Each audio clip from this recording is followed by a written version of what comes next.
नमामि अमितज्ञानरूपं कृपालम्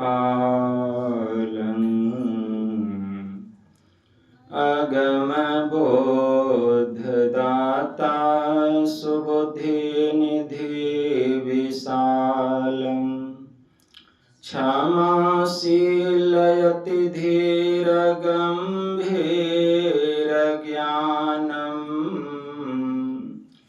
धर्मकीलदृढधीरसमधीरध्यानम् जगत्त्राणकारी अघारी उदारम् भगतप्राणरूपं दयागुणपारम् नमो सद्गुरुमज्ञानदाता सुस्वामी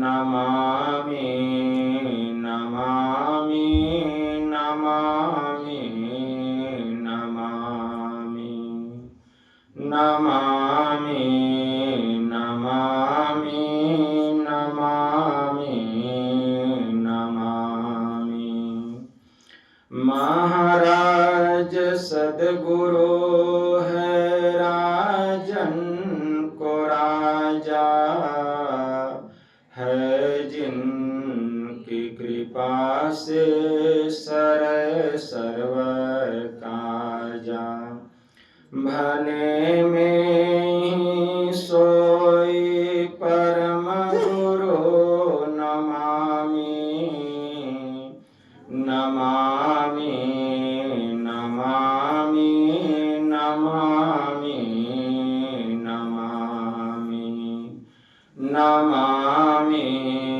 नमामि नमामि नमामि। श्री सद्गुरु महाराज की जय।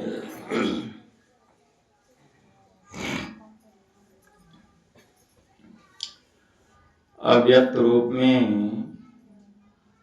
परमाराध्य संत सद्गुरु महाराज के पावन कमल चरणों में बारंबार नमन। आदरणीय सत्संग प्रेमी गुरुजनों, भक्तिमती माताओं एवं धर्मशीला बहनों, आप लोगों को सर्वविदित हो चुका है कि आज सप्ताह ध्यान यज्ञ का छठा दिन का अपराह्नकालीन सत्संग है, जिसमें हम लोग अपनी अपनी उपस्थिति दर्ज कर रहे हैं। इस संतमत सत्संग के द्वारा ज्ञान योग युक्त एकमात्र ईश्वर भक्ति का संदेश दिया जाता है, उपदेश दिया जाता है, प्रत्येक प्राणी मात्र को बोध कराया जाता है कि ज्ञान क्या है, योग क्या है, भक्ति क्या है, जीव क्या है, माया क्या है, ब्रह्म क्या है।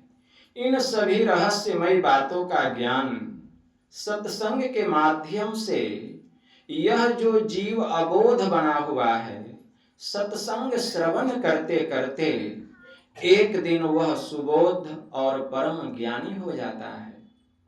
अभी संत स्तुति और गुरु वंदना से पाठ का शुभारंभ हुआ।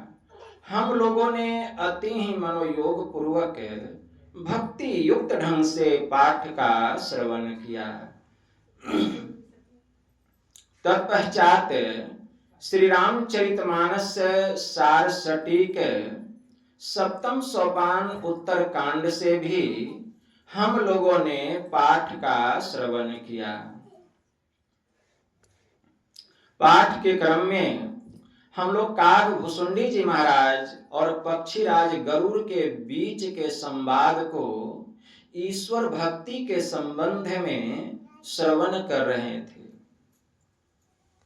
काग भुसुंडी जी महाराज पक्षीराज गरुड़ से कह रहे हैं कि हे खगेश, शिव अज सुख सनकादिक नारद, अजे मुनि ब्रह्म विचार विशारद, सब कर मत खग नायक एहा, करिए राम पद पंकज नेहा।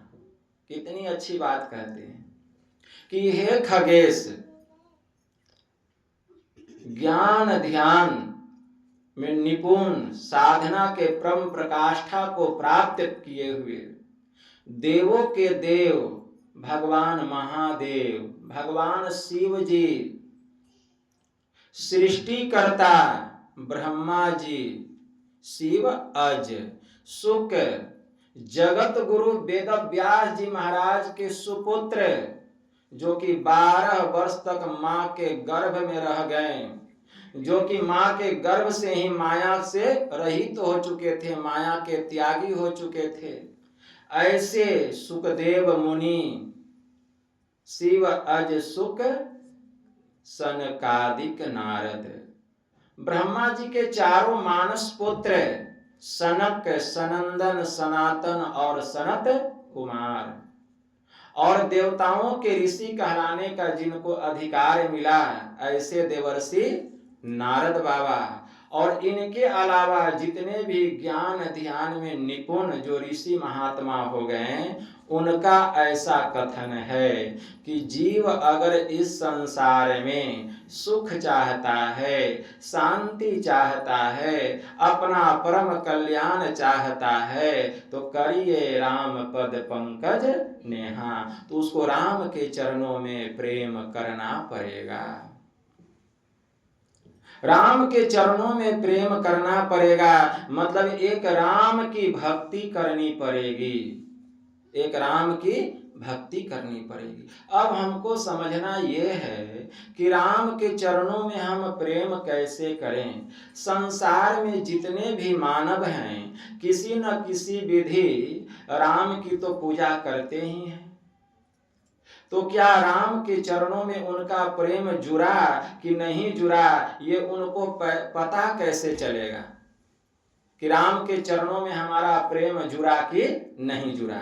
तो इसके पहले ये जानना पड़ेगा कि राम का चरण किसको कहा गया, राम का चरण किसको कहा गया। करिए राम पद पंकज नेहा, मतलब राम के चरणों में प्रेम करना पड़ेगा। तो राम का चरण किसको कहा गया। तो गोस्वामी जी ने श्री रामचरितमानस के बाल कांड में लिखा, श्री गुरु पद नख मणि गण ज्योति, सुमिरत दिव्य दृष्टि ही होती। गुरु महाराज का चरण किसको बतलाया गया, गुरु महाराज का चरण जो है रूप को बतलाया गया है। हम लोग नवधा भक्ति में सुने हैं कि सभी प्रकार की कथाओं को सुन, कही कथा सकल बिलो की हरि, मुख हृदय पद पंकज धरे, तजी योग पावक देह हरि पद लीन भई जह नहीं फिरे। नर विविध कर्म अधर्म बहुमत शोक प्रद सब त्याग हूँ, विश्वास करी कह दास तुलसी राम पद अनुराग।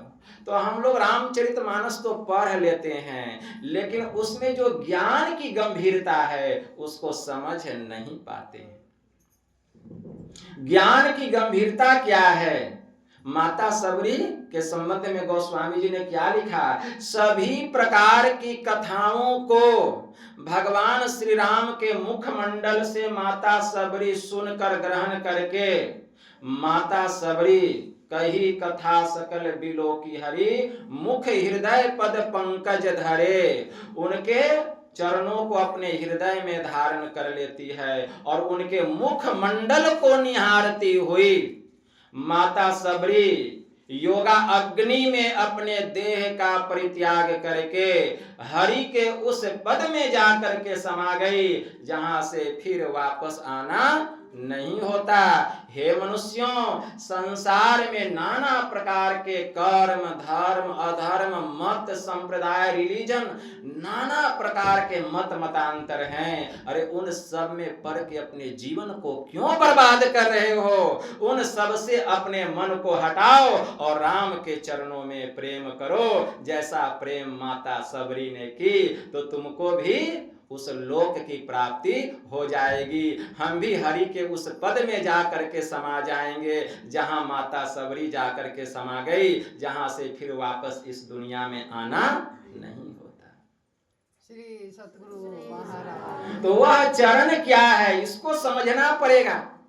मैंने अभी कहा, काग भुसुंडी जी महाराज कह रहे हैं कि शिव अज सुख सनकादिक नारद, जे मुनि ब्रह्म विचार विशारद, सब कर मत खग नायक एहा, करिए राम पद पंकज नेहा। सभी का ऐसा विचार है कि जीव अगर सुख चाहता है, शांति चाहता है तो राम के चरणों में प्रेम करना पड़ेगा। और माता सबरी ऐसा प्रेम की, ऐसी भक्ति की, तब उस हरि के पद में जाकर के समा गए। तो वह राम का चरण क्या है? तो अभी हम लोगों ने सुना, कही कथा सकल बिलो की हरि, मुख हृदय पद पंकज धरे, तज योग पावक देह हरि पद लीन भय जह नहीं फिरे। तो कही कथा सकल बिलो की हरि, अब मुख हृदय पद पंकज धरे, मतलब माता सबरी भगवान श्री राम के मुखमंडल से सभी प्रकार की कथाओं को सुनकर उनके मुखमंडल को निहारती हुई और उनके चरण कमल को अपने हृदय में धारण करके योगा अग्नि में अपने देह का परित्याग कर दी। बस यहीं पर ज्ञान छिपा हुआ है। इतना जो सुने नवधा भक्ति, बस यहीं पर ज्ञान छिपा हुआ है। अब उस ज्ञान की मैं झलक दिखलाता हूं कि यहां कहां ज्ञान छिपा हुआ है। तो गोस्वामी जी क्या कह रहे हैं कि सभी प्रकार की कथाओं को सुन माता सबरी प्रभु श्री राम के चरण को अपने हृदय में धारण करके उनके मुखमंडल को निहारती हुई योगा अग्नि में अपने देह का परित्याग कर दी। तो उनके चरण को माता सबरी कहां धारण की है? अपने हृदय में धारण की है। ध्यान से समझिएगा। सभी प्रकार की कथाओं को सुन माता सबरी प्रभु श्री राम के मुखमंडल को निहारती हुई, मुखमंडल को निहारती हुई उनके चरण कमल को अपने हृदय में धारण करके, चरण कमल को अपने हृदय में धारण करके, तो माता सबरी प्रभु के चरणों को कहां धारण की है? अपने हृदय में। अगर माता सबरी की तरह हम भी प्रभु के चरण को अपने हृदय में धारण कर लेंगे तब हमको भी सुख मिल जाएगा, हमको भी शांति मिल जाएगी। लेकिन माता सबरी प्रभु श्री राम के चरण को अपने हृदय में जो धारण करती है वह हृदय शरीर रूपी हृदय नहीं है, वह शरीर रूपी हृदय नहीं है। सब लोग तो यही समझेंगे कि हमको भी प्रभु के चरणों को अपने हृदय में लगाना है तब हमको भी मुक्ति मिल जाएगी, हम भी योगाग्नि में देह का परित्याग करके प्रभु के धाम चले जाएंगे। लेकिन ज्ञान समझेंगे तब तो। योगा अग्नि में अपने देह का परित्याग कर दी। जब माता सबरी प्रभु के चरणों को अपने हृदय में धारण करती है, कौन हृदय में? योग हृदय में। किस हृदय में प्रभु के चरणों को धारण करना है? योग हृदय में। हमारे परमाराध्य ने कहा, योग हृदय में वास न तन वास है तो क्या, असत्य सरल युक्ति पास न और पास है तो क्या, करता जो नित अभ्यास न विश्वास है तो क्या, सदगुरु कृपा की आस न और आस है तो क्या। हम गुरु महाराज की वाणी में पढ़ते हैं कि योग हृदय में, मतलब योग हृदय में प्रभु का चरण छिपा हुआ है, बाहर में उनका चरण नहीं है। कितनों अयोध्या चले जाइए, काशी चले जाइए, द्वारिका चले जाइए, केदारनाथ, बद्रीनाथ, अमरनाथ, पूरी दुनिया का चक्कर लगा के आ जाइए, लेकिन प्रभु का चरण कहीं बाहर में मिलने वाला नहीं है। इसको खूब याद रखिए।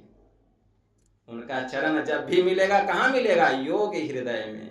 तो योग हृदय में प्रभु का चरण छिपा हुआ है, उस योग हृदय में ध्यान लगाना पड़ेगा। माता सबरी इस विद्या को जानती थी, वहीं पर ध्यान लगाई तो ब्रह्म अग्नि प्रकट हुआ, प्रभु का चरण नख प्रकट हुआ, एकदम मणि के समान जलता हुआ प्रकाशित हुआ ज्योति, और उसी ज्योति में माता सबरी की आत्मा जाकर के समा गई, और वह ज्योति माता सबरी की आत्मा को सीधे परमात्मा में ले जाकर के मिला दिया। वही है प्रभु का चरण नख। तो इसीलिए गोस्वामी जी ने बाल कांड में लिखा कि प्रभु का चरण नख किसको कहा गया, तो श्री गुरु पद नख मणिगण ज्योति असुमिरत दिव्य दृष्टि ही होती। गुरु महाराज के चरण नख में मणियों की ज्योति छिपी हुई है। तो चरण नख दो प्रकार का बतलाया गया, मतलब गुरु महाराज का चरण नख रूप को बतलाया गया, गुरु महाराज का चरण नख रूप को बतलाया गया। रूप दो प्रकार का है, एक है स्थूल रूप और दूसरा है सूक्ष्म रूप। गुरु महाराज का स्थूल रूप या राम का स्थूल रूप या कृष्ण का स्थूल रूप, कोई भी कह लीजिए, ठीक है। तो इस आंख से गुरु महाराज के रूप को देख रही है, स्थूल रूप है। तो स्थूल रूप में अंतर हो सकता है, गुरु का रूप अलग होगा, राम का रूप अलग होगा, कृष्ण का स्थूल रूप अलग होगा, दुर्गा माई का स्थूल रूप अलग होगा, काली माई का स्थूल रूप अलग होगा, सरस्वती माई का स्थूल रूप अलग होगा, हनुमान जी का स्थूल रूप अलग होगा। लेकिन यहाँ जो रूप की बात आई वह स्थूल रूप नहीं, वह भगवान का सूक्ष्म रूप। यहाँ गुरु महाराज का चरण नख किसको कहा गया, जो भगवान का सूक्ष्म रूप है, और उस सूक्ष्म रूप का नाम है बिंदु रूप, परम ज्योतिर्मय बिंदु। उसमें कोई अंतर नहीं, चाहे राम का सूक्ष्म रूप हो, चाहे कृष्ण का सूक्ष्म रूप हो, चाहे हनुमान का सूक्ष्म रूप हो, चाहे हमारे गुरु का सूक्ष्म रूप हो, बस वही ज्योतिर्मय बिंदु रूप है, वही ज्योतिर्मय बिंदु रूप है। यहां आने के बाद सब भेद खत्म। तो वही है प्रभु का सूक्ष्म रूप, वह ज्योतिर्मय बिंदु रूप। उस ज्योतिर्मय बिंदु की प्राप्ति कहां होगी, वह होगी योग हृदय में। इसीलिए हमारे परमाराध्य ने कहा, अरे ध्यान लगाना है तो बाहर में क्या ध्यान लगा रहे हो, क्या भटक रहे हो, योग हृदय में वास न तन वास है तो क्या, शरीर रूपी हृदय में निवास करने से क्या होगा, योग हृदय में वास करो। इस शरीर रूपी हृदय में वास करने से काम नहीं चलेगा। जब तक शरीर रूपी हृदय में जीव रहेगा तो सोया हुआ रहेगा। जब जीवात्मा हृदय में रहता है तब एकदम अचेत बेहोश पड़ा हुआ रहता है। जब जीव हृदय में रहता है उस अवस्था को क्या कहा गया, उस अवस्था को कहा गया सुषुप्ति अवस्था। हम सुषुप्ति अवस्था मतलब सोए रहते हैं गहरी निद्रा में, बेहोशी की अवस्था में। भगवान शिव जी ने इसका पुष्टिकरण किया है। ब्रह्मोपनिषद में मंत्र आया है, जाग्रते स्वप्ने तथा जीवो गच्छते पुनः नेत्र अस्थम जागृत्रम विद्या कंठे स्वप्नम समाविशेत सुसुप्तम हृदय अस्थम तु तुर्ये मूर्धिन संस्थितम। भगवान शिव जी का महावाक्य है, जागृत स्वप्न और सुसुप्ति ये तीन प्रकार की अवस्थाएं हैं, और तीन प्रकार की अवस्थाओं में जीव बराबर आता है और जाता है। जागृत अवस्था में जीव का वासा कहाँ रहता है, दोनों आंखों के मध्य में, स्वप्न में कंठ में और सुसुप्ति में हृदय में। वही ना, अभी हृदय में वास करने से क्या होगा, शरीर रूपी हृदय में। तो वह अवस्था कौन सी है, सुसुप्ति। और सुसुप्ति अवस्था किसको कहा गया, जब जीव गहरी निद्रा में रहता है, सोया रहता है, अचेत पड़ा हुआ रहता है। खूब काम करते करते हम थक गए, अब इच्छा हो रही है सोने की, सोने के लिए चले जाते हैं, गहरी नींद आ गई, कोई ढोल भी बजा रहा है तो पता नहीं चल रहा है। क्यों, जीव कहाँ चला गया, हृदय में। हृदय में जीव चला गया। और जब सो करके उठे, नींद खुली, तो हमने कहा आज बहुत अच्छा नींद लगा, ऐसा लगा कि शरीर का थकान दूर हो गया।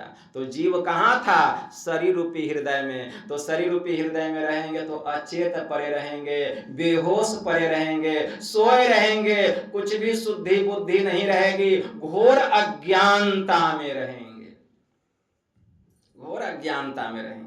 तो यहाँ किस हृदय में वास करना है? स्वप्न में रहेंगे तो कंठ में, और जागृता में रहेंगे तो दोनों आंखों के मध्य में रहेंगे। लेकिन भगवान शिव जी कहते हैं जागृते स्वप्ने तथा जीवो गच्छते पुनः नेत्र अस्थम जागृत्रम।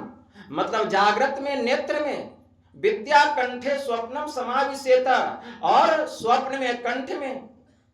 और एक अवस्था और है जिसको तुरीय अवस्था का, जागृते स्वप्ने तथा जीवो गच्छते पुनः नेत्र अस्थम जागृत्रम विद्या कंठे स्वप्नम समाविशेत सुसुप्तम हृदय अस्थम। और सुसुप्ति की अवस्था में हृदय में तू तुरीय मूर्धन संस स्थितम। लेकिन एक अवस्था और है, उसको चौथी अवस्था कहा गया, और उस अवस्था का नाम है तुरीय अवस्था। और तुरीय अवस्था में जीव का वासा मस्तक में होता है। इसीलिए गोस्वामी जी ने लिखा 13 अवस्था तजहु भजहु भगवंत, मन कर्म वचन अगोचर व्यापक व्याप्य अनंत। मतलब 3 अवस्थाओं को त्यागो और चौथी अवस्था में जाओ, तब भगवान का भजन होगा, नहीं तो अज्ञानता में पड़े रहेंगे। मन कर्म वचन अगोचर व्यापक व्याप्य अनंत, तब उस व्यापक, वह जो अनंत परमात्मा है, उसका ज्ञान होगा, उसकी पहचान होगी। इसी के लिए योग हृदय में वास करना है, क्योंकि वहीं पर हमारे प्रभु का चरण छिपा हुआ है।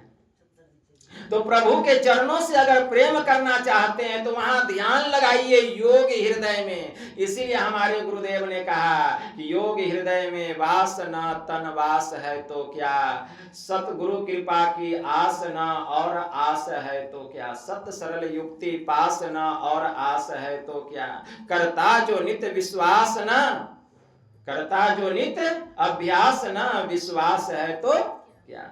हम खूब विश्वास करते हैं कि हे गुरु महाराज आप ही मेरे सब कुछ हैं, लेकिन अभ्यास ही नहीं करते हैं। विश्वास खूब है लेकिन अभ्यास नहीं करते हैं। खूब पूजा पाठ कर रहे हैं लेकिन सत्य सरल युक्ति पास न और पास है तो क्या।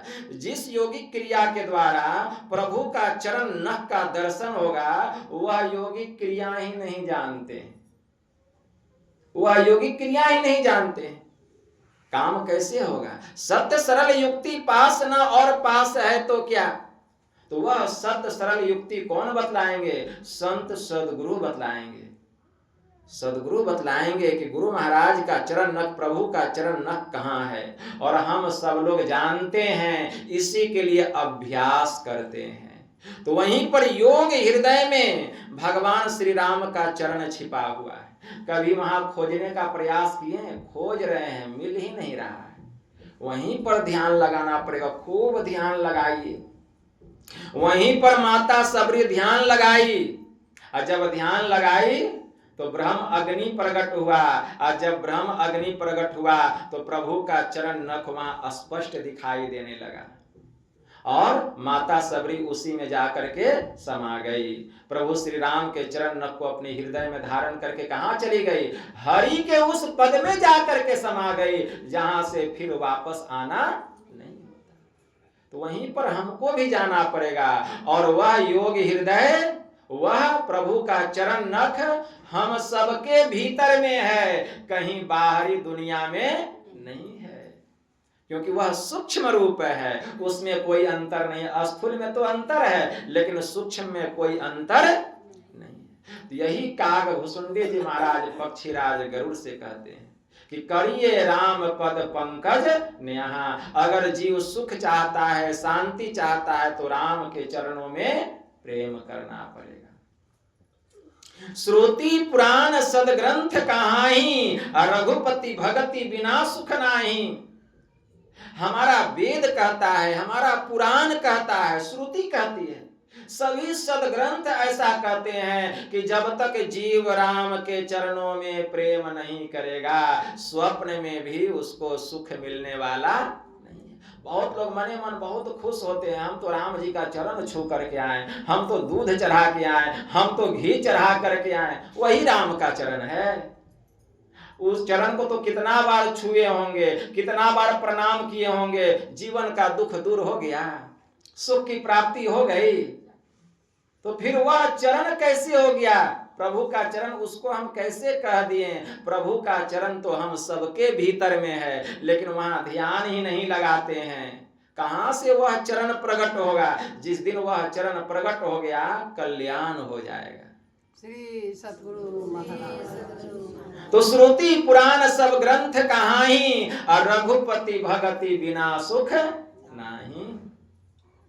बिना ईश्वर की भक्ति किए सुख मिलने वाला नहीं है। चाहे इस संसार में असंभव से असंभव काम संभव हो जाए, हे खगेश यह मैं मान सकता हूं। चाहे इस संसार में असंभव से असंभव काम संभव हो जाए, यह मैं मान सकता हूं, लेकिन कोई यह कह दे कि बिना ईश्वर के चरणों में प्रेम किए हमको सुख मिल गया, तो यह मैं मानने वाला नहीं। अब असंभव से असंभव काम क्या है? जो संभव हो जाए इस संसार में, यह मैं मान सकता हूं। तो वह असंभव काम क्या है? तो काकभूषुंडी जी महाराज बताते हैं। क्या बतलाते हैं? कमठ पीठ जामहि बरु बारा, बंध्या सूत बरु काहू ही मारा। चाहे कछुए के पीठ पर बाल जम जाए, यह मैं मान सकता हूं। कमठ पीठ जामहि बरु बारा, अब बंध्या सूत बरु काहू ही मारा। चाहे बांझ का बेटा सिंह के बच्चे को मार डाले, यह मैं मान सकता हूं। फूल ही नभ बरु बहुविधि फूला, जीवन लह सुख हरि प्रतिकूला। चाहे आकाश में रंग बिरंग का गेंदा, चंपा, चमेली, कमल का, गुलाब का, रंग बिरंग का फूल खिल जाए आकाश में, यह मैं मान सकता हूं। लेकिन बिना हरि के चरणों में प्रेम किए किसी प्राणी को सुख मिल गया हो, यह मैं मानने वाला नहीं हूं। बहुत लोग कहते हैं कि मैंने तो हरि के चरणों में प्रेम किया, लेकिन हमको सुख कहां मिला? तो गोस्वामी जी कहते हैं, आपने हरि के चरणों में प्रेम नहीं किया, इसीलिए सुख नहीं मिला। अगर हरि के चरणों में प्रेम हो गया रहता, तब तो सुख मिल जाता, क्योंकि हरि का चरण बाहरी दुनिया में नहीं, योग हृदय में छिपा हुआ है। योग हृदय में छिपा है, इसलिए तो सुख नहीं मिला, इसलिए तो सुख नहीं मिला, इसलिए तो दुख का मुख देख रहे हैं। वही कहते हैं, कमठ पीठ जामहि बरु बारा, अब बंध्या सूत बरु काहू ही मारा। अब फूल ही नभ बरु बहुविधि फूला, जीवन लह सुख हरि प्रतिकूला। काकभूषुंडी जी महाराज कह रहे, पक्षीराज गरुड़ को यह ज्ञान बतला रहे हैं कि चाहे कछुए के पीठ पर लंबे लंबे बाल जम जाएं। कभी देखे हैं कछुआ के पीठ पर बाल? किसी काल में होगा संभव? यह किसी काल में संभव होने वाला नहीं है। लेकिन काकभूषुंडी जी महाराज कहते हैं कि हे खगेश, यह असंभव काम किसी काल में संभव हो जाए। कलयुग चल रहा है, कुछ भी हो सकता है, किसी काल में संभव हो जाए, यह मैं मान सकता हूं। लेकिन बिना ईश्वर की भक्ति किए, हरि के चरणों में प्रेम किए किसी प्राणी को सुख मिल गया हो, यह मैं मानने वाला नहीं हूं। चाहे बांझ का बेटा सिंह के बच्चे को मार डाले। अरे जो माई बांझ है, उसको जब बेटा ही नहीं है तो किसी को क्या मारेगा? लेकिन यह मैं मान सकता हूं, कभी कभी असंभव काम भी संभव हो जाता है, पता नहीं चलता है। जैसे एक बार हनुमान जी जब जा रहे थे लंका दहन करने के लिए, तो जब लंका दहन करके निकले तो हनुमान जी को बहुत जोरों की गर्मी लगी। उनका शरीर बहुत हीट हो गया, बहुत गर्म हो गया। तो उनके शरीर से जो है अंश निकला पसीने के रूप में, और वह समुद्र में जा करके गिर गया। और जैसे ही समुद्र में गिरा तो एक घड़ियाल के मुंह में उनके शरीर का अंश चला गया, ठीक है ना। और उसी से जन्म हुआ किसका? मकर ध्वज का। लेकिन यह बात हनुमान जी को पता नहीं चला कि मकर ध्वज मेरा ही बेटा है। जब अहिरावण भगवान श्री राम और लक्ष्मण को उठा करके अपने कंधे पर बिठा करके पाताल में ले जा करके छुपा दिया, पाताल में ले जा करके छुपा दिया, और द्वारपाल किसको बनाया? मकर ध्वज को। मकर ध्वज क्या किया? अपने दुम से जो है एक तंबू बनाया। क्या बनाया? एक तंबू। उसी तंबू के भीतर में भगवान श्री राम और लक्ष्मण जी हैं, और मकर ध्वज दुम लपेट करके एकदम पर्वताकार बना करके उसके ऊपर जा करके तंबू के शिखर पर बैठ गया है, रक्षा कर रहा है कि कोई भीतर घुसने नहीं पाएगा। वहीं पर खोजते खोजते हनुमान जी आ गए। हनुमान जी आए तो जैसे घुसने लगते हैं तो मकर ध्वज कहता है, ठहर जाओ, तुम कौन हो? तुम कौन हो? ठहर जाओ। तो हनुमान जी कहते हैं कि पहले यह बतलाओ कि तुम कौन हो। तो मकर ध्वज कहता है कि मैं पवन सुत हनुमान का पुत्र मकर ध्वज हूं। अब हनुमान जी सोचने लगे, हम बाल ब्रह्मचारी, न शादी किए न विवाह किए, हमारा बेटा कहां से आ गया मकर ध्वज? लेकिन देखने में तो मेरे जैसा ही इसका चेहरा लगता है, हूबहू मेरे जैसा लगता है।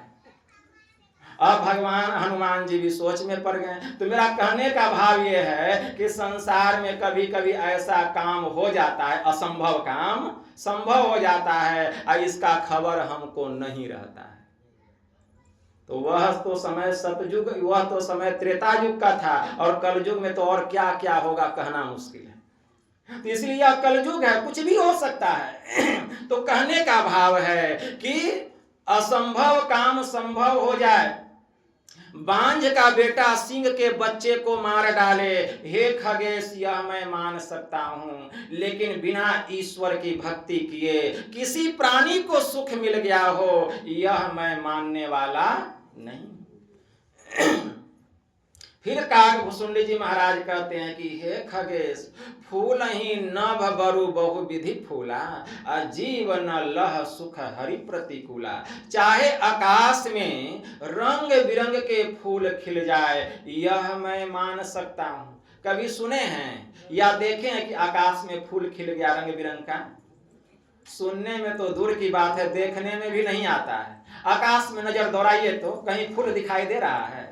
लेकिन इस कलयुग में यह असंभव काम किसी काल में संभव हो जाए, यह मैं मान सकता हूं कि कभी आकाश में दिखाई दे दे रंग बिरंग का फूल, यह मैं मान सकता हूं। लेकिन बिना हरि के चरणों में प्रेम किए किसी प्राणी को सुख मिला हो, यह मैं मानने वाला नहीं।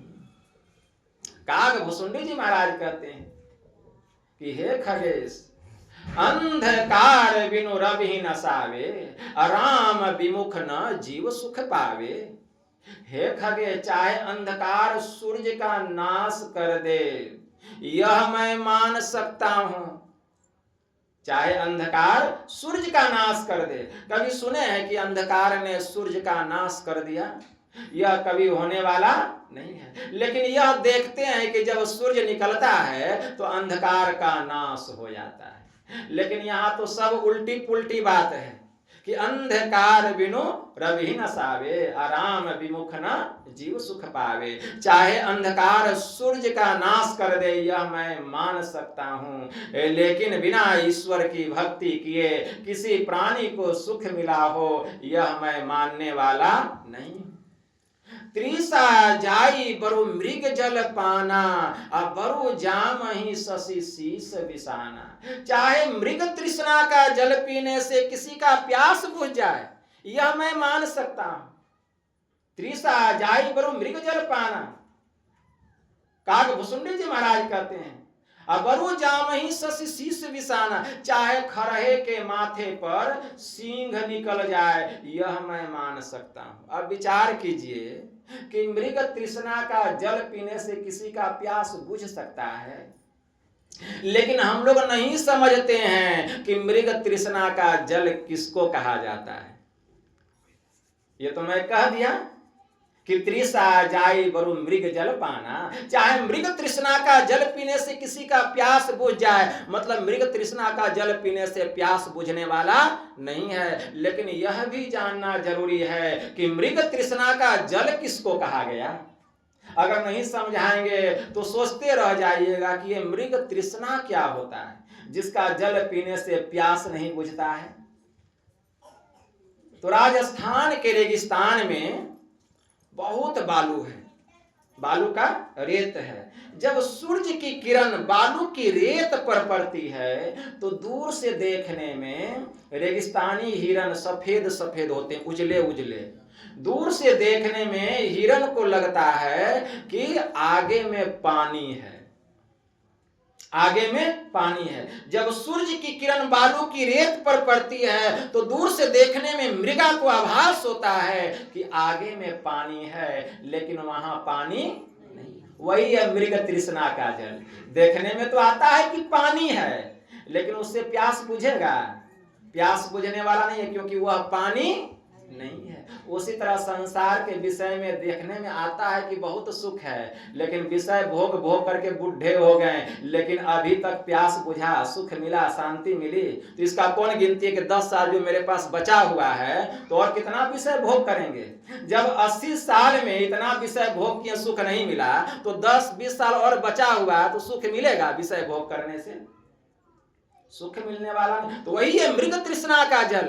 अब वह राजस्थान में जो रेगिस्तानी मृगा होते हैं वह प्यास से आकुल व्याकुल होकर देखता है आगे में पानी है, दौड़ लगाता है। दौड़ते दौड़ते जब वहां जाता है तो देखता है पानी आगे है, पानी तो है नहीं। वह दौड़ते दौड़ते थक जाता है, थक करके गिर जाता है, उसका दम टूट जाता है, लेकिन उसकी प्यास नहीं बुझती है। उसी प्रकार यह संसार मृग तृष्णा का जल है और हम जीवात्मा दौड़ लगा रहे हैं, थक थक करके लोग दम तोड़ रहे हैं, फिर भी दौड़ रहे हैं, थक करके दम तोड़ रहे हैं, लेकिन सुख नहीं मिल रहा है, शांति नहीं मिल रही है। इसीलिए हमारे परमाराध्य ने कहा मृग वारी सम सब ही प्रपंचन विषय सब दुख रूप है, निज सूरत को इनसे हटा प्रभु में लगाना चाहिए।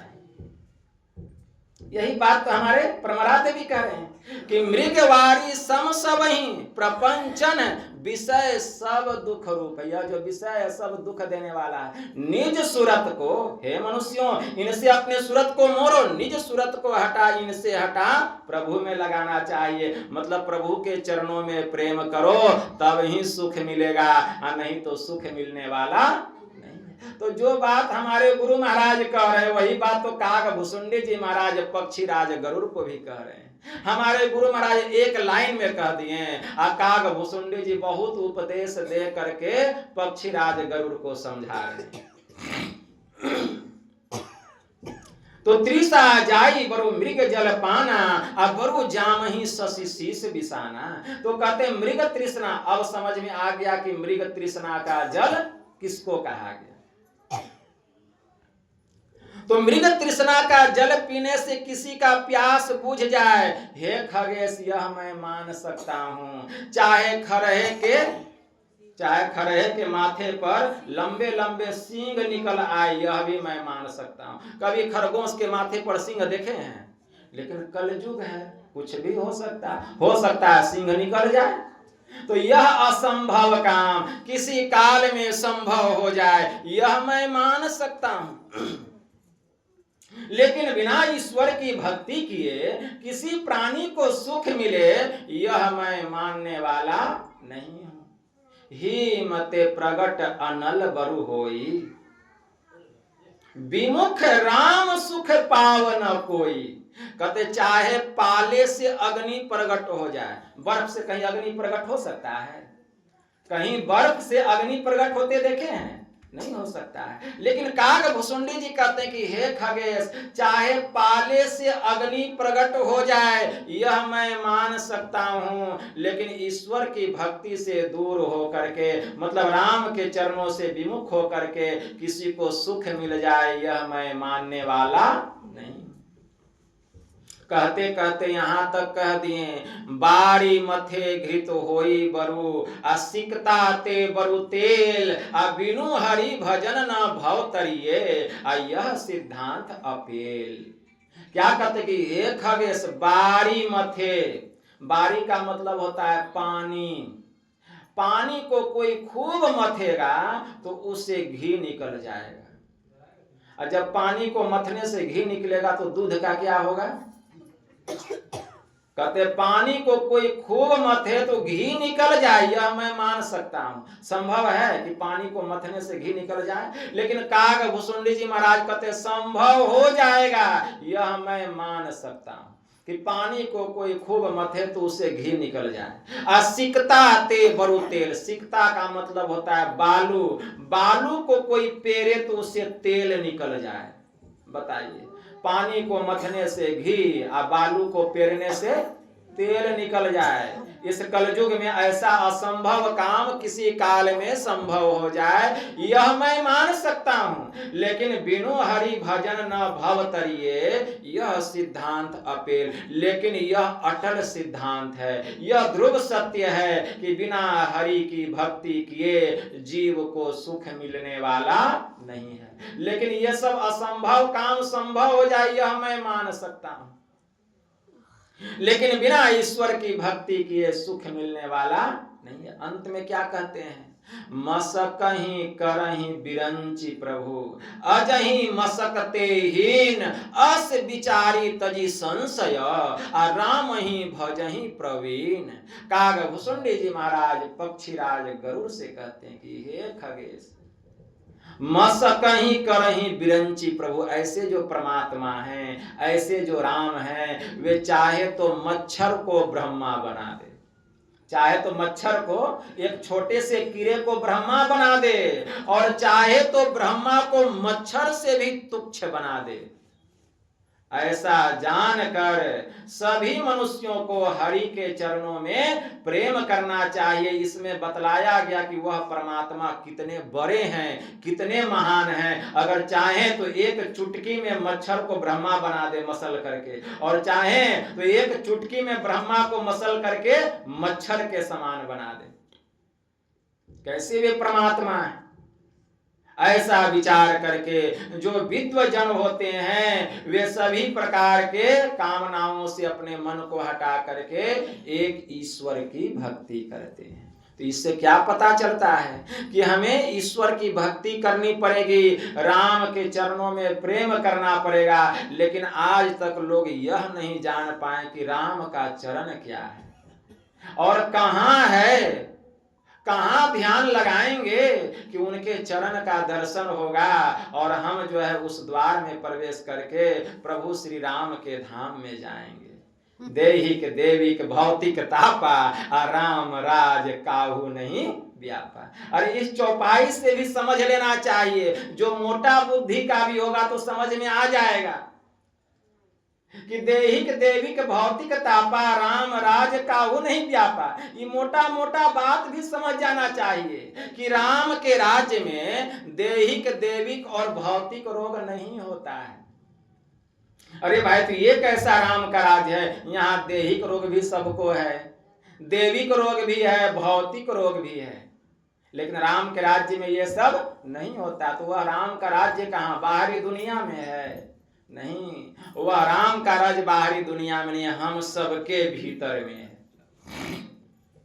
उस राम के राज्य में जाना पड़ेगा जिस राम के राज्य में कौन गई? माता सबरी गई। कही कथा सकल विलो की हरि, मुख हृदय पद पंकज धरे, अतज योग पावक देह हरि पद लीन भई जहाँ नहीं फिरे।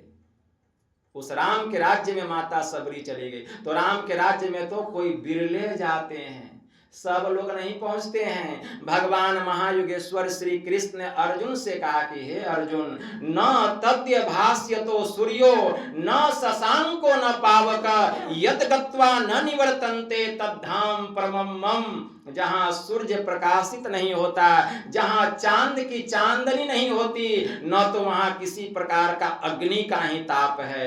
यत गत्वा न निवर्तन्ते, जो एक बार वहां चला जाता है उस राम के राज्य राज्य में, फिर वहां से वापस आना नहीं होता। असली राम का राज्य वही है, उस राम के राज्य में हमको प्रवेश करना पड़ेगा। उसी के संबंध में संत कबीर साहब ने कहा, कहता हूं उस देश की बतिया जहां न होत दिन रतिया, नहीं रवि चंद्र और तारा, नहीं उजियार अंधियारा, नहीं तह पवन और पानी, गए वो देश जिन जानी, नहीं तह धरनी आकाशा, अरे करे कोई संत तहां वासा, उहमा गम काल को नाही, तहवा नहीं धूप और छाही, सो हंगम नाद उहमा नहीं भाई, न बाजे शंख सहनाई, नी अक्षर जाप तह जापे, उठत धुन सुन से आपे, मंदिर में दीप बहुबारी, नयन बिनु भई अंधियारी, कबीरा देश है न्यारा, लखे कोई राम का प्यारा। जो राम के प्यारे भक्त होते हैं वही राम के राज्य में जाते हैं। तब उस राज्य में प्रवेश, अभी कहां प्रवेश किए हैं? तो उस राम के राज्य में जाने के लिए हमें क्या करना पड़ेगा? अब करने की बात आती है।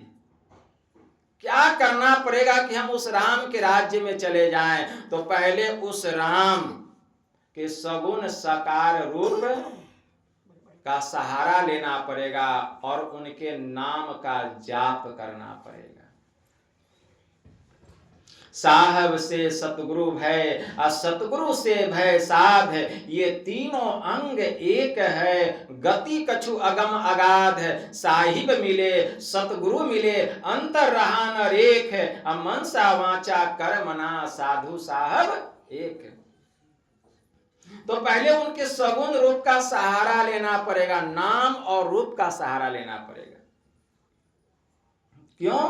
क्योंकि यह जो दुनिया है, यह जो संसार है, नाम और रूप से मिल करके बना है। तो नाम और रूप से मिल के बना है, तो प्रारंभ में नाम और रूप का ही सहारा लेना पड़ेगा। जैसे कोई तैराक है, नदी में तैरना जानता है, वह क्या करता है? नदी में कूद जाता है और नदी के पानी का सहारा लेता है। एक हाथ आगे बढ़ाता है, दूसरा हाथ पीछे ठेलता है, फिर दूसरा हाथ आगे बढ़ाता है, पहला हाथ पीछे ठेलता है पानी में और नदी को वह पार कर जाता है। तो पानी का ही वह सहारा लेकर के वह नदी को पार करता है। अगर वह पानी का सहारा नहीं ले, अब पानी को पकड़ करके बीच नदी में बैठ जाए तो कितना देर बैठेगा? कुछ देर के बाद उसी नदी में वह डूब जाएगा।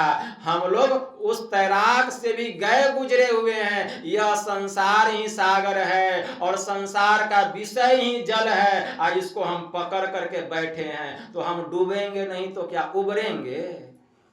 उबरेंगे, एकदम डूबेंगे।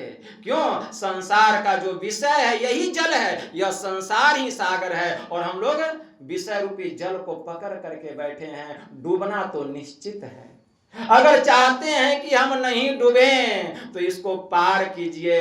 इस रूप रस गंध स्पर्श और शब्द पंच विषयों में जो चित्त लगा हुआ है, अरे इससे चित्त को हटाइए और प्रभु के चरणों की ओर लेकर के जाइए, तब जो है छुटकारा मिलेगा। ऐसे छुटकारा मिलने वाला नहीं है, ऐसे छुटकारा मिलने वाला नहीं। तो नाम रूप का सहारा लेना पड़ेगा। नाम रूप का, एक नाम का जप और एक रूप का ध्यान करना पड़ेगा। इसका विद्या कौन बतलाएंगे? इसकी जुक्ति कौन बतलाएंगे? तो संत सदगुरु, कोई शरीरधारी गुरु बतलाएंगे।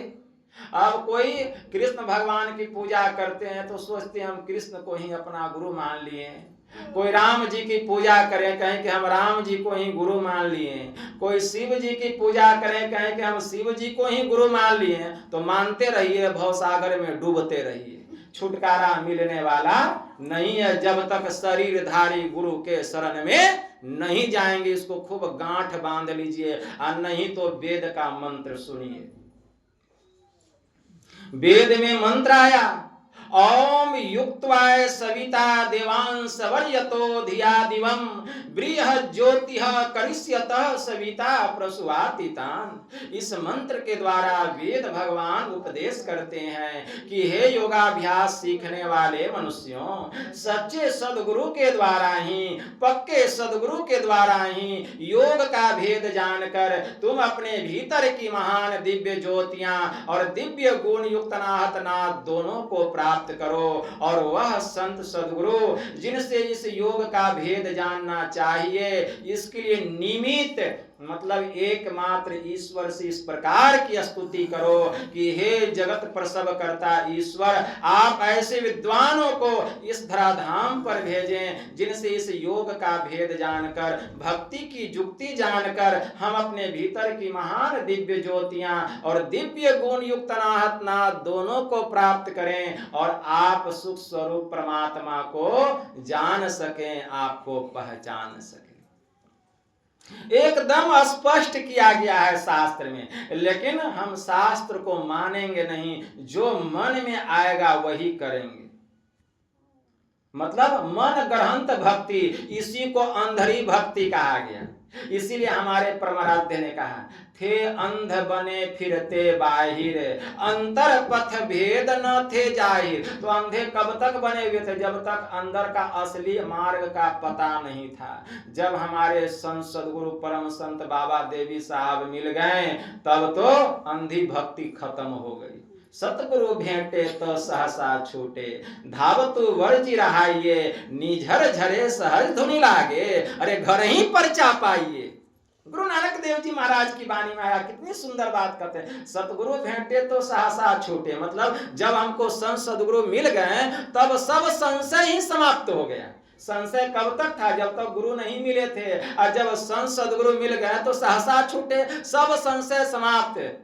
तो सतगुरु भेंटे तो सहसा छूटे, धावतु वर्जी रहाइए। जो हम बाहर में दौड़ रहे थे, भटक रहे थे, वह दौड़ना भटकना सब खत्म हो गया। धावतु वर्जी रहाइए, निझर झरे सहज धुनि लागे, घर ही परचा पाइए। जब इस शरीर रूपी घर में गुरु से जुक्ति जान करके हमने ध्यान लगाया तो ब्रह्म ज्योति और ब्रह्मनाद रूपी अमृत की वर्षा हुई और इसी शरीर रूपी घर में परमात्मा रूपी परचा की प्राप्ति हो गई। श्री सतगुरु गुरु नानक देव जी महाराज का यही तो हमारे परमाराध्य कहते हैं, थे अंध बने फिरते बाहिर, अंतर पथ भेद न थे जाहिर, हमें बोधि बुझाए सुझाए दिया गुरु साहब बाबा देवी ने, क्या बंद कराए पलक पटको, कहे अब बाहर में तुम मत भटको, सीधे सन्मुख सुषमन बिंदु को गहवाया बाबा देवी ने। सुषमन घर में ध्वनि धार बजे, चढ़ी श्वेत सुरत सोधार भजे, अनहद उलझन यही युक्ति तजे, सत ध्वनि की युक्ति दई गुरु ने। गुरु की यह युक्ति बरी में ही प्रगट संसार नहीं, यही ढोल सुनाए पिटाए दिया बाबा देवी। देखिए गुरु महाराज की वाणी में कितनी अच्छी बात कहते हैं। गुरु की यह युक्ति बरी में ही, यह जो गुरु महाराज ने हमको ज्ञान बतलाया, हमारे परम संत बाबा देवी साहब ने जो ज्ञान बतलाया, बहुत महीन विद्या, बहुत महीन ज्ञान, ब्रह्म विद्या बतलाए हमारे परम संत बाबा देवी साहब। और गुरु की यह युक्ति बरी में ही प्रगट संसार नहीं। फिर कहते हैं गुरु महाराज कि यह विद्या, यह जो गुरु ज्ञान है, ईश्वरीय ज्ञान, जब यह संसार नहीं था तब यह ज्ञान था, जब यह संसार है तब यह ज्ञान है, और जब यह संसार नहीं रहेगा तब भी यह ज्ञान रहेगा। यही ढोल पिटाए सुनाए दिया गुरु साहब बाबा देवी। इसीलिए हमारे परमाराध्य एक जगह कहने की कृपा किए, लाया हूं तूफान से किश्ती निकाल कर, इस ज्ञान को रखना मेरे शिष्यों संभाल कर। कैसा ज्ञान है? भगवान महायुगेश्वर श्री कृष्ण ने अर्जुन से कहा कि हे अर्जुन, सबसे पहले मैंने यह ज्ञान सूर्य को दिया था सतयुग में। कब? सतयुग में। सबसे पहले मैंने यह ज्ञान सूर्य को दिया, सूर्य ने यह ज्ञान इक्ष्वाकु को दिया, इक्ष्वाकु के द्वारा यह ज्ञान मनु के पास आया, और मनु के द्वारा यह ज्ञान राज ऋषियों में आया। धीरे धीरे यह ज्ञान विलुप्त हो गया और आज यही ज्ञान मैं तुमको दे रहा हूं। भगवान कृष्ण अर्जुन को बतलाते हैं कैसा ज्ञान है। इसीलिए भगवान ने कहा कि हे अर्जुन, तद्विधि प्राणिपातेन परिप्रश्नेन सेवया उपदेशयन्ति ते ज्ञानम ज्ञानिन अस्वतत्वदर्शिनः। इसलिए मैं कहता हूं कि तू तत्वदर्शी महापुरुषों के शरण में जा, उनको दंडवत प्रणाम कर, कुछ दिनों तक उनकी सेवा कर। जब तेरी सेवा से वे प्रसन्न होंगे तब वे तुझे आत्मज्ञान का रहस्य बतलाएंगे, तब तुझे पता चलेगा कि तेरा स्वरूप क्या है। हे अर्जुन, मैं तुझे सत्य कहता हूं, जो तेरा स्वरूप है वही मेरा स्वरूप है, और जो मेरा स्वरूप है वही तेरा स्वरूप है। इसलिए स्वरूप का ज्ञान प्राप्त कर।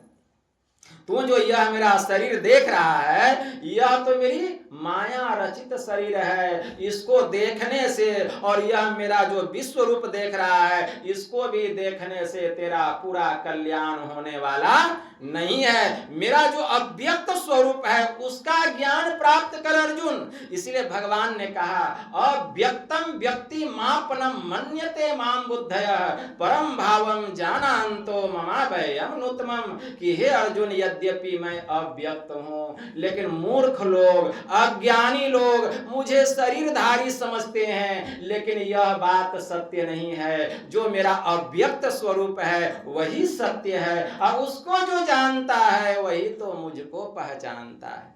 श्री सतगुरु महाराज। देखिए ज्ञान कहां छुपा हुआ है। यम ने नचिकेता से कहा इंद्रियभ्यम परम मनो मनसः सत्वमूतमम सत्वादधि महान आत्मा अमहतो व्यक्तमूतमम।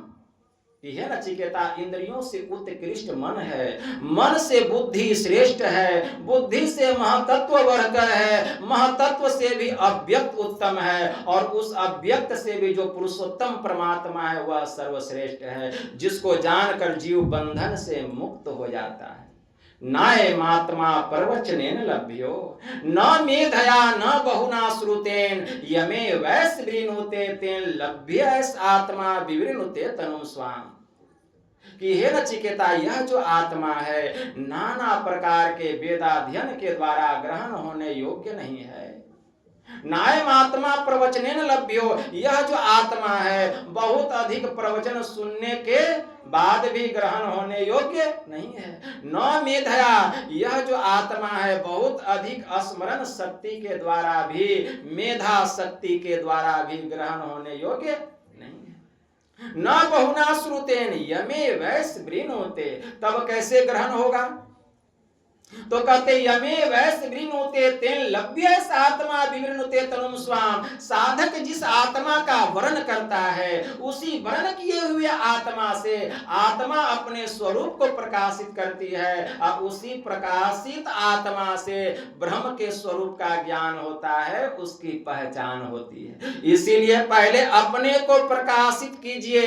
इसलिए संत कबीर साहब ने कहा अपने घट दिया ना बारू रे, नाम का तेल सूरत के बाती, ब्रह्म अग्नि उदगारो रे, जगमग रूप निहारो मंदिर में, तन मन धन सब बारो रे, झूठी जान जगत की आशा बारंबार विसारो रे। कहे कबीर सुनो भाई साधो आपन काज समारो रे। यही अपना काम है। क्या? अपने घट दिया ना बारो रे, कि अपने घट में दीपक जलाइए, ये अपना काम है। हम तो बाहर में दीपक जला रहे हैं, ये अपना काम नहीं है। अपना काम क्या है? अपने भीतर में दीपक जलाइए, ये अपना काम है। अब बाहर में जो दीपक जला रहे हैं ये अपना काम नहीं है।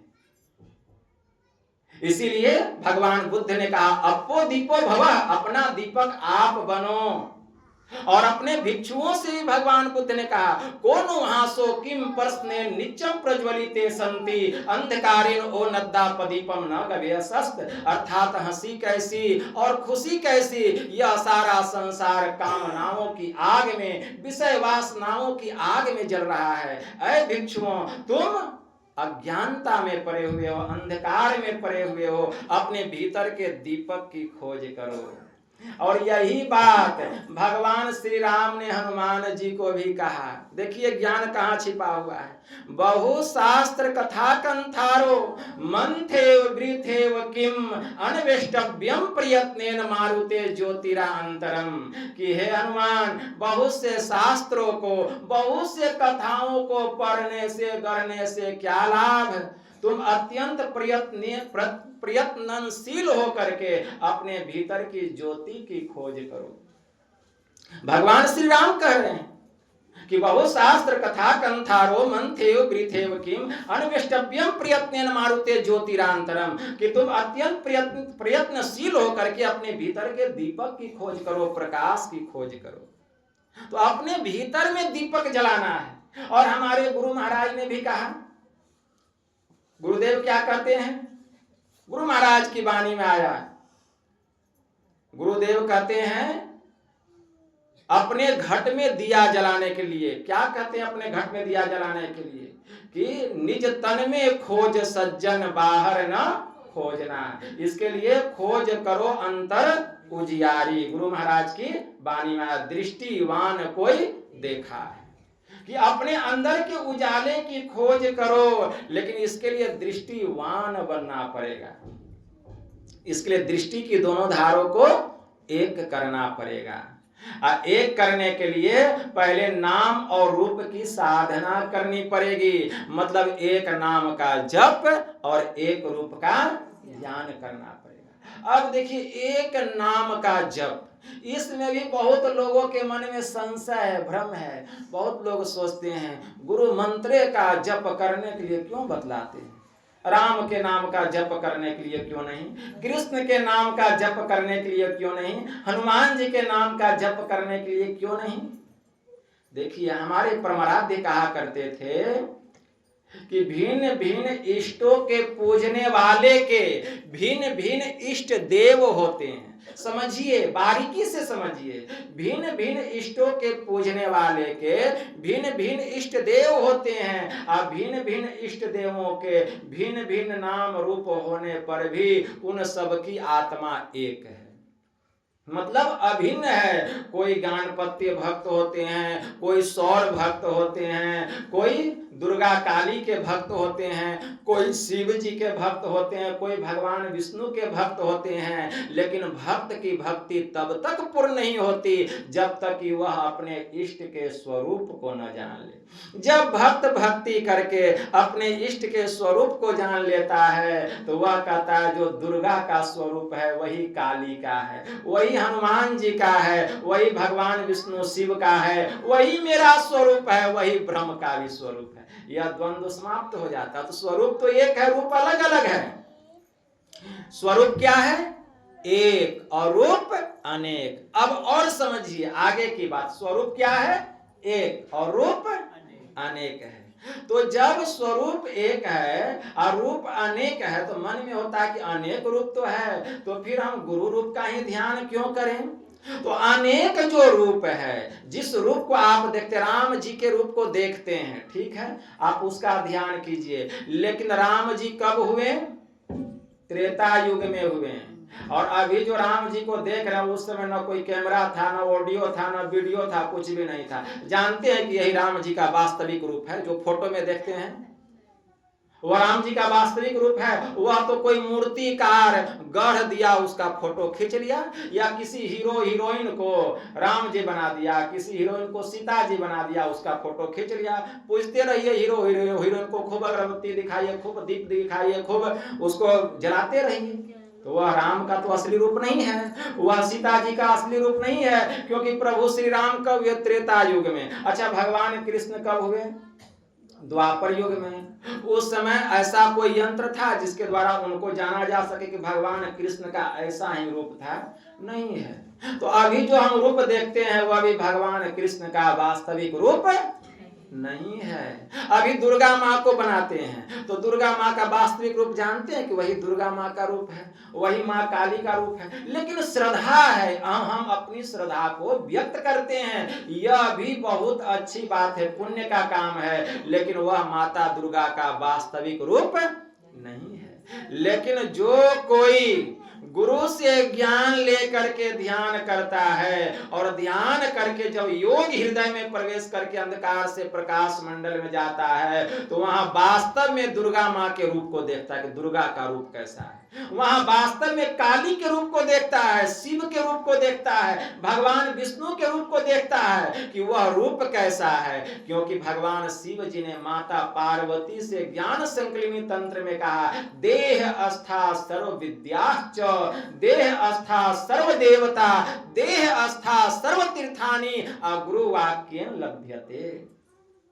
कि इस देह के भीतर सब विद्या, सब देवता, सब तीर्थ है, लेकिन जो गुरु से ज्ञान लेकर के वहां ध्यान लगाता है और उस द्वार में प्रवेश करता है, आज्ञा चक्र 10वें द्वार में, जो अंधकार से प्रकाश मंडल में जाता है, तब वह सभी देवी देवताओं के रूप को हूबहू देखता है, जैसे कि आप हमको देख रहे हैं,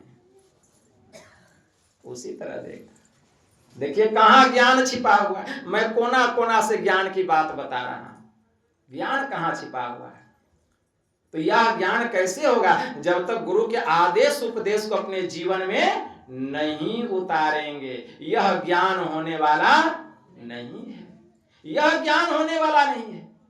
इसीलिए संत पलटू साहब की वाणी में आया, अरे इस दुनिया में, इस संसार में संसारी लोग किसकी पूजा करे, किसकी भक्ति करे कि जीव का पूरा कल्याण हो जाए, परम कल्याण हो जाए। तब डिसाइड किया गया कि सबसे बड़े देवता कौन है इस संसार में। तो निर्णय लिया गया कि त्रिदेव, ब्रह्मा विष्णु और महेश। सरयू नदी के किनारे 88,000 ऋषि महात्माओं की बैठक हुई। अब बैठक में यह मीटिंग हुआ कि सबसे श्रेष्ठ देवता कौन है जिनकी पूजा की जाए।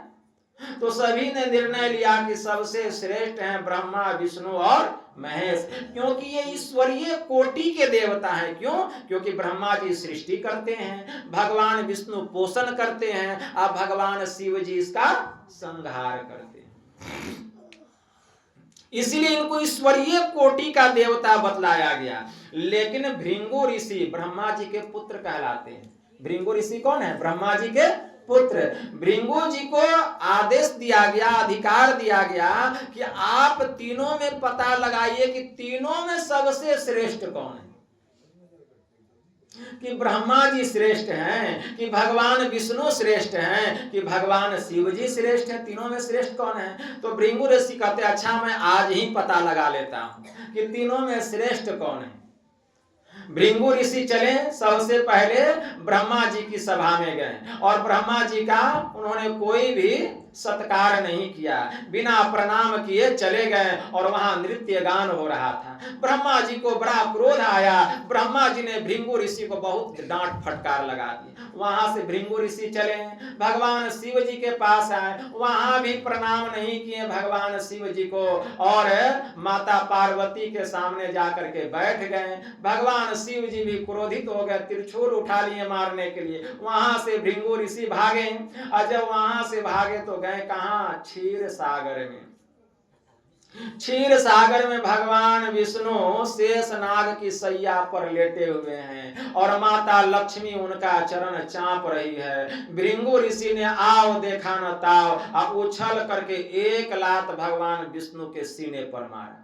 बस भगवान विष्णु उनका चरण पकड़ लिए, भृंगु ऋषि का चरण पकड़ करके सहलाने लग गए और कहते हैं कि हे ऋषिवर, हे महात्मन, मेरा सीना पर्वत के जैसा कठोर और आपका चरण कमल के फूल की डाली की पंखुड़ी से भी मुलायम और कोमल। कहीं आपके मुलायम और कोमल चरणों में मेरे कठोर सीने से कहीं चोट तो नहीं लगी? सहलाने लग गए। भृंगु ऋषि वही निर्णय कर दिए कि सबसे श्रेष्ठ भगवान विष्णु है, सबसे श्रेष्ठ भगवान विष्णु हैं। और सरयू नदी के किनारे फिर 88,000 ऋषियों की बैठक हुई और निर्णय किया कि सबसे श्रेष्ठ कौन? भगवान विष्णु। इसलिए घर घर में सत्यनारायण भगवान का पूजा होने लगा, सबके घर में। लेकिन उसके बाद महात्माओं की, संतों की बैठक हुई, सभी संतों की बैठक हुई। आज सभी संतों की बैठक हुई तो सभी संतों में एक संत हो गए संत पलटू साहब जी महाराज। उनकी वाणी में आया कि अब सुनिए कि उनसे भी श्रेष्ठ कौन है, मतलब भगवान विष्णु जी से भी श्रेष्ठ कौन है। तो संत पलटू साहब कहते हैं कि मैं क्या बतलाऊंगा, उन्हीं से पूछ लेते हैं। वो अपने मुंह से बतलाएंगे तो अच्छा रहेगा कि हमसे भी श्रेष्ठ कौन है।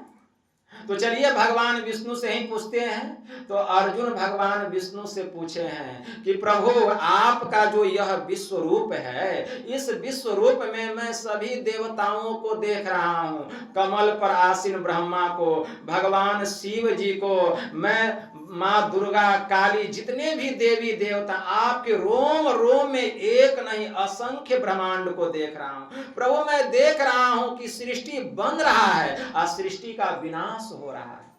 प्रभु मैं देख रहा हूं कि सब प्राणी मर मर करके आपके भीतर गिर रहे हैं और फिर सबका जन्म हो रहा है।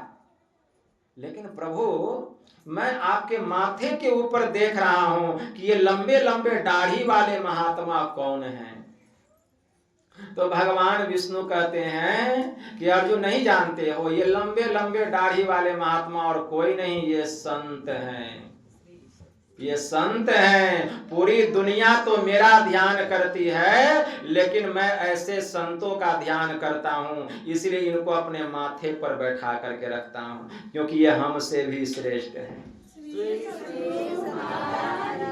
बड़ा होए ते ही पूजिए, संतन किया विचार, असंतन किया विचार, ज्ञान का दीपक लीना, देवता 33 कोटि नजर में सबको चीना, सबका खंडन किया, खोज के तीन निकारा, तीनों में दुई सही, मुक्ति का एक द्वारा, हरि को लिया निकारी, हरि को लिया निकारी, बहुरी तीन मंत्र विचारा, हरि है गुण के बीच, संत है गुण ते न्यारा, पलटू प्रथमे संत जन, दूजे हैं करतार, बड़ा होए ते ही पूजिए, संतन किया विचार। तो सबसे बड़े संत सदगुरु हैं, भगवान विष्णु स्वयं अपने मुख मंडल से कह रहे हैं, इसलिए सबसे बड़े हैं संत। दूसरा नाम है तीजे 10 अवतार तिन्हें प्रणाम है, ब्रह्मा विष्णु महेश सकल संसार है, अरे हारे पलटू सबके ऊपर संत मुकुट सरदार है। इसीलिए गुरु समान देवता तीन लोक में नाही, जो नर पूजे और को सीधे जमपुर जाही। तो कहने की बहुत बात है, लेकिन यही थोड़ा सा मैंने आप लोगों की सेवा में कहा। बस इतना ही कहकर गुरु महाराज के श्री चरणों में प्रेम पुष्प समर्पित करते हुए मैं अपनी वाणी को यहीं विराम देता हूँ। बोलिए प्रेम से श्री सद्गुरु महाराज की जय।